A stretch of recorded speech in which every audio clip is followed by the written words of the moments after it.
Assalamualaikum warahmatullahi taala wabarakatuh. Terima kasih banyak.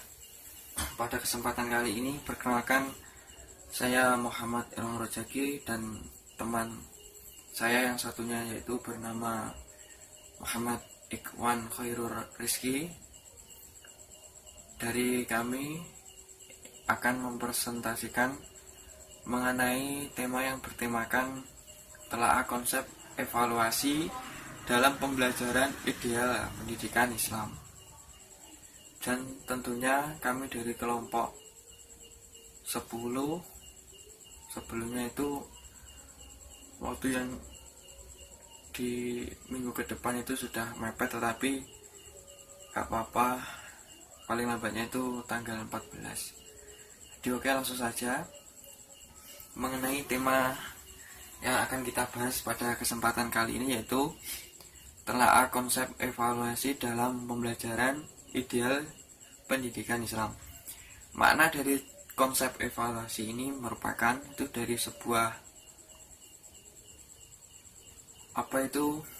sebuah rancangan, suatu pengetahuan terhadap peserta didik, dan tentunya itu sangat umum sekali terhadap dalam dunia pengetahuan maupun dalam dunia keterampilan. Gunanya yaitu untuk mengasah otak kita agar supaya kita itu cerdas dalam melakukan suatu tindakan ataupun cerdas dalam mengikuti suatu pembelajaran. Jadi langsung saja, yang pertama yaitu mengenai konsep evaluasi itu, dan yang kedua yaitu tujuan evaluasi itu kenapa, dan yang ketiga yaitu kegunaan dan kaifiyah ataupun fungsi dari evaluasi pembelajaran itu untuk apa. Jadi tentunya kami dari satu kelompok yang terdiri dari 2 orang akan memperjelaskan mengenai materi telaah evaluasi ideal dalam pembelajaran. Jadi fungsinya ini ataupun konsepnya itu kesimpulannya di belakang nanti ya teman-teman. Oke, yang pertama tadi itu evaluasi.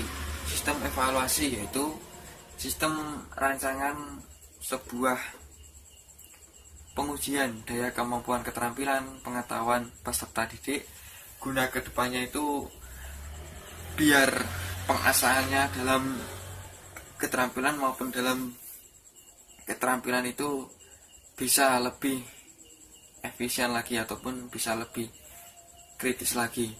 Dan tujuan dari evaluasi ini yaitu bagi pembelajaran. Ini yang saya dapatkan dari Abdul Mujib, yaitu seorang tokoh yang terkenal, dan tentunya beliau itu menerangkan bahwa pada tujuan evaluasi itu guna untuk merangsang kegiatan peserta didik dalam menempuh pendidikannya. Yang kedua yaitu meningkatkan tingkat efektivitas metode yang digunakan selama pembelajaran. Dan yang ketiga yaitu mengetahui siapa di antara peserta didik yang cerdas, yang sedengan ataupun yang sedang lemah tapi belum maksimal cerdas gitu ya teman-teman. Itu sehingga apa yang diberi ataupun diberi pengetahuan dan perhatian oleh seorang pengajar itu agar dapat melengkapi dari kekurangannya tersebut. Dan yang keempat yaitu mengumpulkan informasi yang dapat dipergunakan sebagai dasar untuk mengadakan pengecekan yang sistematis terhadap hasil pendidikan. Semisal kita ingin membangun sebuah musola, tentunya dana dan kegiatan dari si bagian organisasi itu nanti akan mengevaluasi bagaimana kedepannya nanti dan bagaimana pengeluarannya ataupun kelebihannya nanti. Seperti halnya itu seperti itu teman-teman.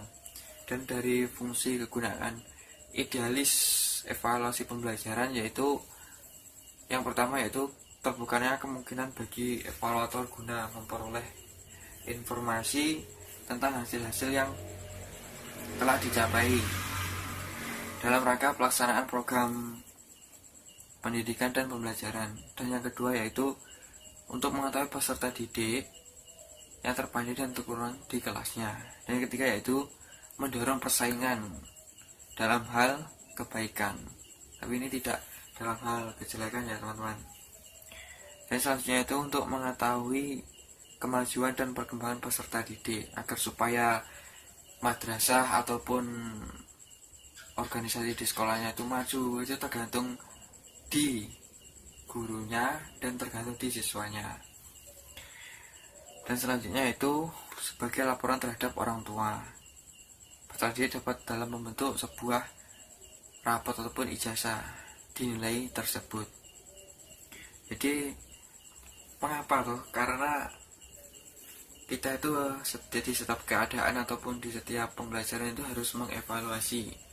Gunanya itu tadi teman-teman, antara tujuan, fungsi, dan evaluasi itu sangat berpengaruh. Gunanya itu pada waktu bertema yang pertama itu telaah filosofis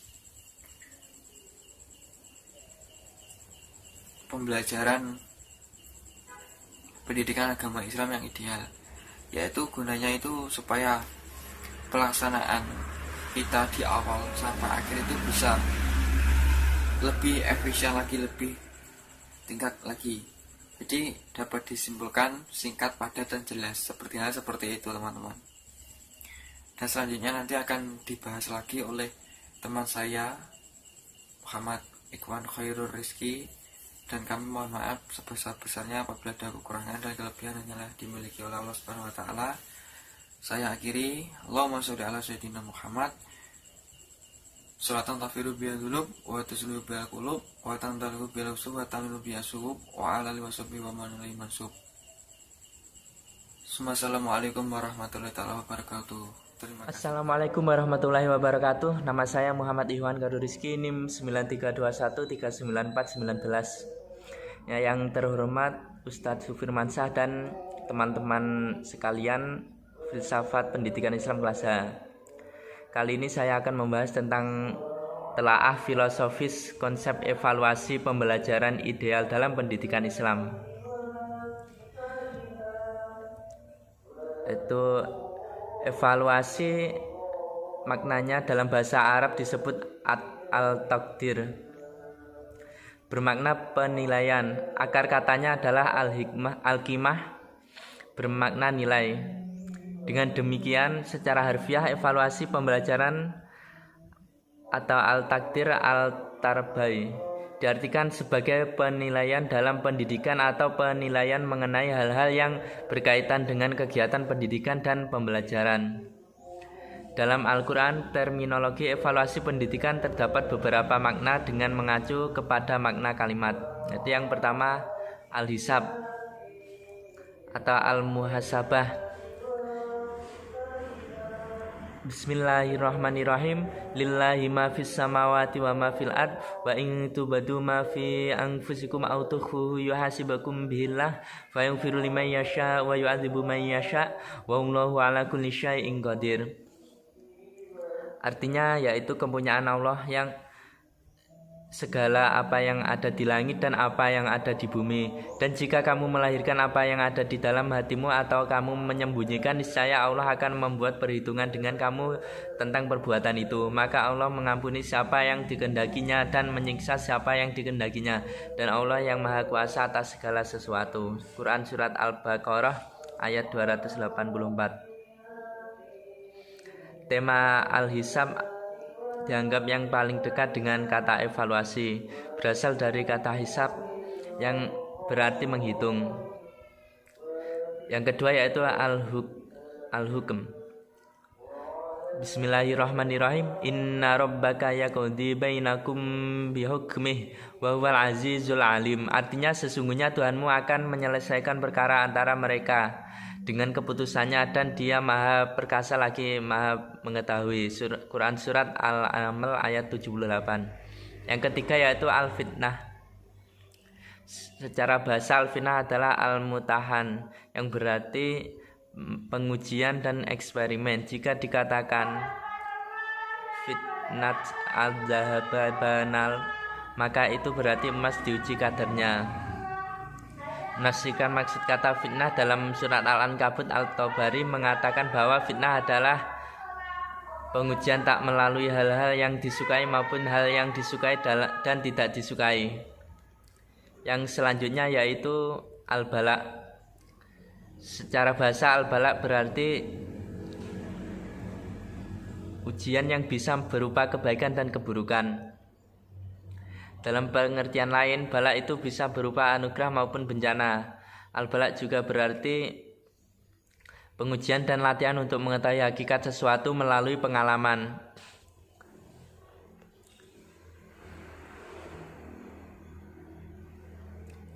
Rogim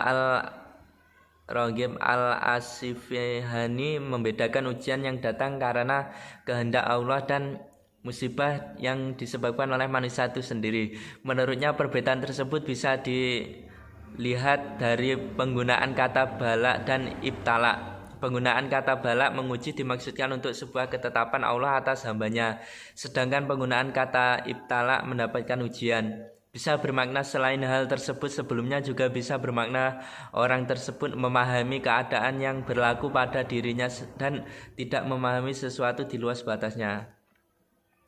Dari pengertian-pengertian evaluasi Allah di atas, manusia tersebut di atas baik dalam terminologi al-hisab muhasabah.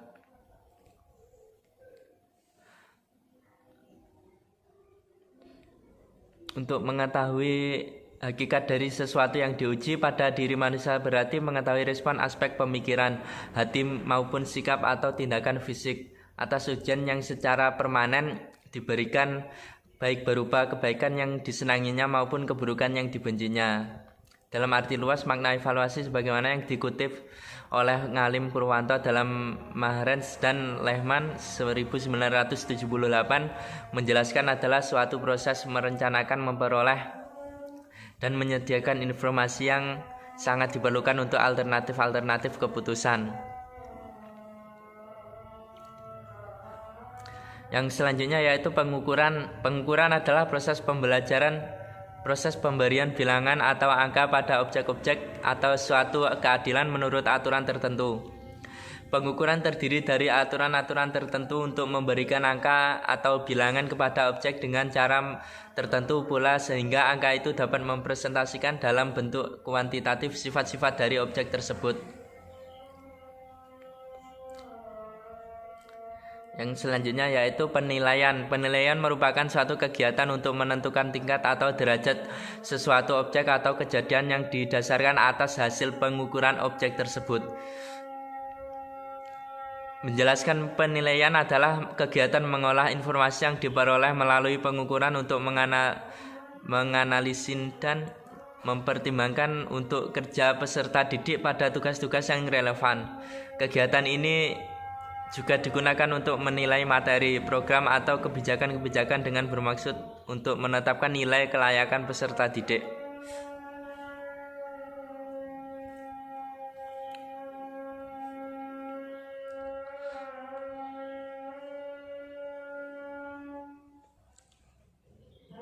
Yang selanjutnya yaitu tujuan evaluasi pembelajaran.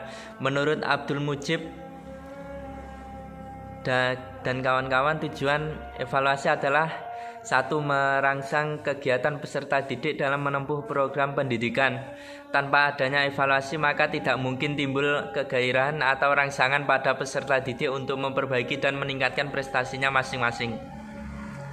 Yang kedua yaitu mengetahui tingkat efektivitas metode yang digunakan dalam meningkatkan kemampuan pemahaman peserta didik terhadap materi pembelajaran yang dipelajari, serta melatih keberanian dan mengajak peserta didik untuk mengingat kembali materi yang telah diberikan.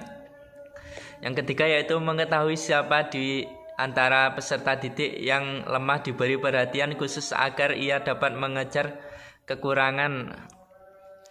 Yang keempat yaitu mengumpulkan informasi yang dapat dipergunakan sebagai dasar untuk mengadakan pengecekan yang sistematis terhadap hasil pendidikan yang telah dicapai untuk kemudian dibandingkan dengan tujuan telah ditetapkan sebelumnya.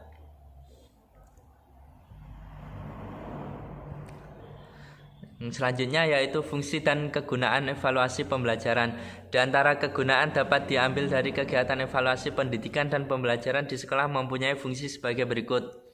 Itu pertama, terbukanya kemungkinan bagi evaluator guna memperoleh informasi tentang hasil-hasil yang telah dicapai dalam rangka pelaksanaan program pendidikan dan pembelajaran.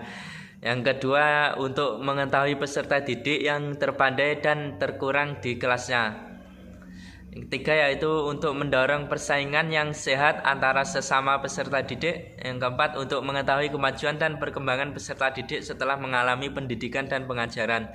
Yang kelima yaitu untuk mengetahui tepat atau tidaknya guru memilih bahan, metode, dan berbagai penyesuaian dalam kelas. Yang keenam yaitu sebagai laporan terhadap orang tua peserta didik dalam bentuk rapot, ijazah, piagam, dan sebagainya.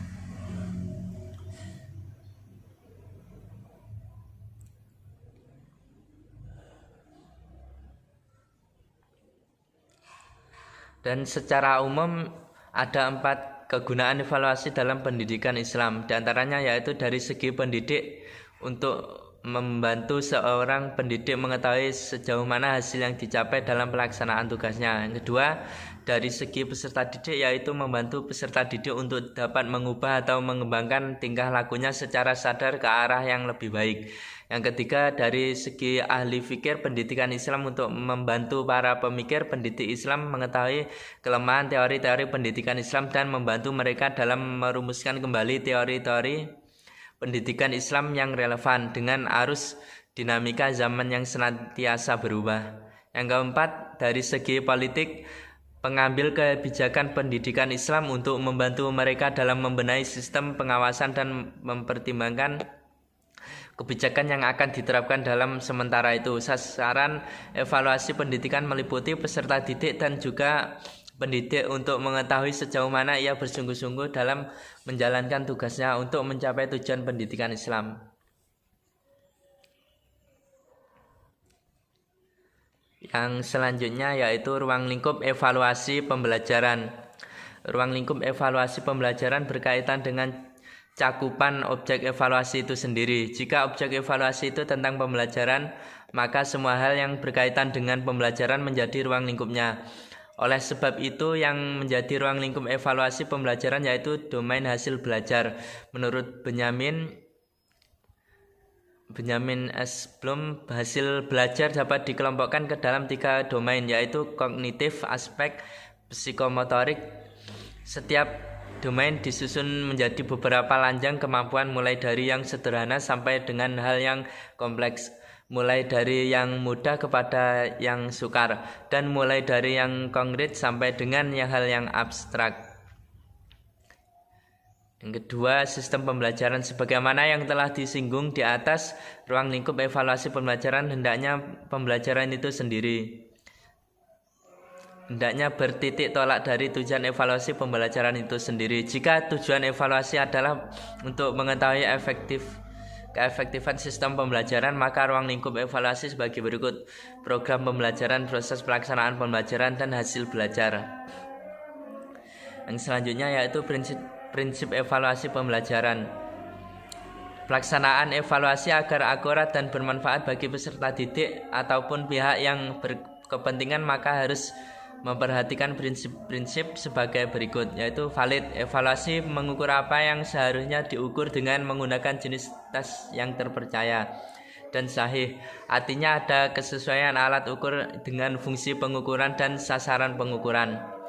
Yang kedua yaitu berorientasi kepada kompetensi dengan berpijak kepada kompetensi. Maka ukuran-ukuran keberhasilan pembelajaran akan dapat diketahui secara jelas dan terarah.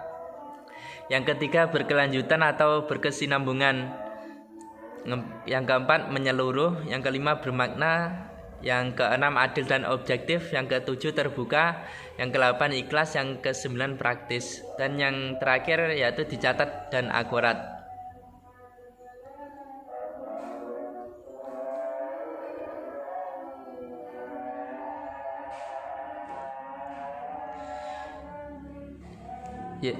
Yang terakhir yaitu langkah-langkah evaluasi. Secara umum proses pengembangan penyajian dan pemanfaatan evaluasi belajar dapat digambarkan dalam langkah-langkah berikut. 1. Penentuan tujuan evaluasi. 2. Penyusunan kisi-kisi soal. 3. Telaah atau review dan revisi soal. Yang keempat, uji coba. Yang kelima, penyusunan soal. Yang keenam, penyajian tes scoring. Yang kedelapan, pengolahan hasil tes. Yang kesembilan, pelaporan hasil tes. Dan yang terakhir, pemanfaatan hasil tes. Cukup sekian dari saya, kurang lebihnya mohon maaf. Wassalamualaikum warahmatullahi wabarakatuh.